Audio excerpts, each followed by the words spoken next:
Bien, continuamos en esta jornada interhospitalaria de neumología del Hospital Ramón y Cajal y lo hacemos ahora planteando un debate sobre si realmente se genera beneficio para los pacientes con todos estos procesos que vamos conociendo a lo largo de toda esta tarde.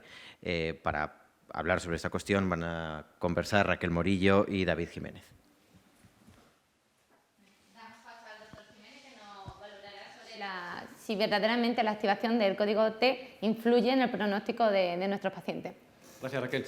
Bueno, realmente esta es nuestra preocupación más importante en relación con todo lo que hacemos de asistencia con el código TEP y de investigación en el campo de la tromboembolia de pulmón, más allá de que algunos podamos tener más o menos currículum con esta actividad. Y es, realmente todo esto que estamos haciendo es bueno para los clínicos, para nuestros colegas, es bueno para el sistema, estamos ahorrando dinero y es bueno para nuestros pacientes. Y voy a empezar por las conclusiones, y la conclusión es sí.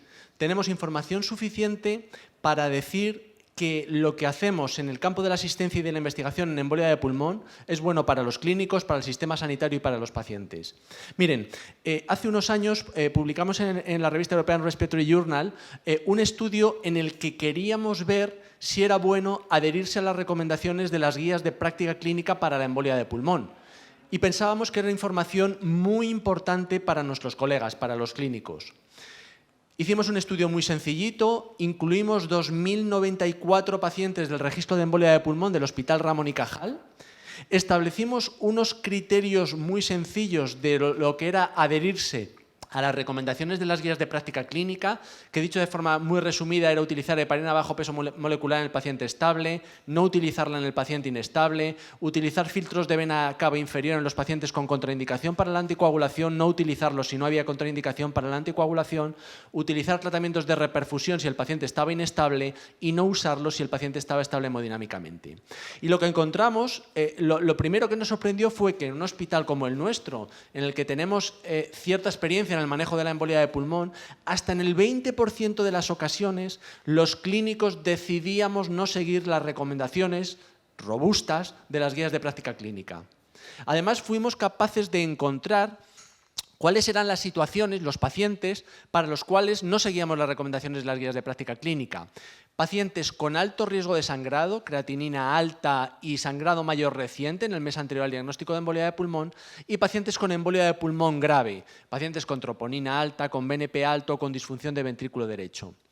Pero lo más importante que encontramos es que no seguir las recomendaciones de las guías de práctica clínica multiplicaba por 2 el riesgo de muerte por cualquier causa en los 30 días posteriores y por 5 el riesgo de muerte por la propia embolia de pulmón. Claro, ustedes podrían decir, bien, pero esto es un estudio, un registro de un solo hospital con 2.094 pacientes. Replicamos los datos en el registro Riete con 34.000 pacientes con embolia de pulmón aguda sintomática y los resultados fueron idénticos. Es decir, nuestra actividad servía para decir a nuestros colegas que deben seguir las recomendaciones de las guías de práctica clínica para el manejo de los pacientes con embolia de pulmón aguda sintomática. Claro, ustedes dirán, bueno, pues si tenemos que seguir las recomendaciones de las guías de práctica clínica, entonces ¿para qué valen los grupos TEP, en los cuales unos expertos consensúan cuál es el mejor manejo del paciente? Ya nos lo dirán las guías de práctica clínica. Miren, el problema es que las guías de práctica clínica proporcionan recomendaciones robustas para una minoría de los escenarios clínicos. Y para una mayoría de los escenarios clínicos no tenemos evidencia suficiente para hacer una recomendación en un sentido o en el contrario. Por este motivo quisimos también ver de una manera indirecta si los códigos TEP, si la experiencia en el manejo de la embolia de pulmón era algo bueno para nuestros pacientes con embolia de pulmón. Utilizamos datos del registro Riete, prácticamente 40.000 pacientes con embolia de pulmón aguda sintomática. Definimos la experiencia como el número de pacientes con embolia de pulmón aguda sintomática que eran atendidos en cada hospital al cabo del año y comparamos los hospitales que atendían más embolias de pulmón al cabo del año con los hospitales que atendían menos embolias de pulmón al cabo del año. Los resultados de este análisis, que están publicados en la revista BMJ en el año 2019, nos dicen que la experiencia eficiencia asociada al manejo de la embolia de pulmón reduce de manera estadísticamente significativa hasta un 50% la mortalidad por la propia embolia de pulmón en el mes posterior al diagnóstico. Por lo tanto, la experiencia y el consenso de los códigos TEP también es bueno a la hora de manejar a nuestros pacientes. Con esta actividad ahorramos dinero al sistema. El ensayo clínico IPEP fue publicado recientemente en la revista European Respiratory Journal y en este ensayo clínico incluimos 500 pacientes estables hemodinámicamente con embolia de pulmón aguda sintomática y los aleatorizamos a dos grupos.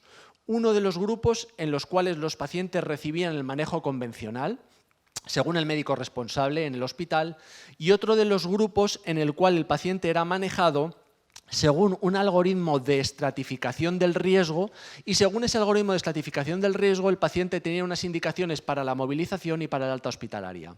Pues bien, fuimos capaces de demostrar que este manejo basado en la estratificación pronóstica reducía de manera estadísticamente significativa la estancia hospitalaria de nuestros pacientes en 2 días, de 6 días a 4 días, lo cual se traducía en un ahorro de 1.100 euros por paciente. Es decir, que toda esta actividad también supone un ahorro para el sistema sanitario. Y finalmente, ¿todo esto que estamos haciendo mejora el pronóstico de nuestros pacientes? La respuesta es sí, o eso creemos nosotros. En el año 2016 publicamos en el Journal American College of Cardiology un estudio también basado en datos del registro Riete en el que queríamos ver si la mortalidad a 30 días de los pacientes que entraban con el diagnóstico de TEP en el registro al principio, en el año 2001, había mejorado con el paso del tiempo, hasta 2013 fue el análisis, o no había mejorado con el paso del tiempo. Después de una serie de análisis estadísticos relativamente sofisticados, pero básicamente en el que queríamos hacer que los pacientes tuvieran las mismas características, fuimos capaces de demostrar que cada vez tratamos mejor a los pacientes con embolia de pulmón. La muerte por cualquier causa en los 30 primeros días después del diagnóstico se redujo de manera estadísticamente significativa y los pacientes con embolia de pulmón que entraban en el registro Riete en el año 2013 morían menos frecuentemente que los pacientes que entraban en el registro Riete al principio entre los años 2001 y 2005.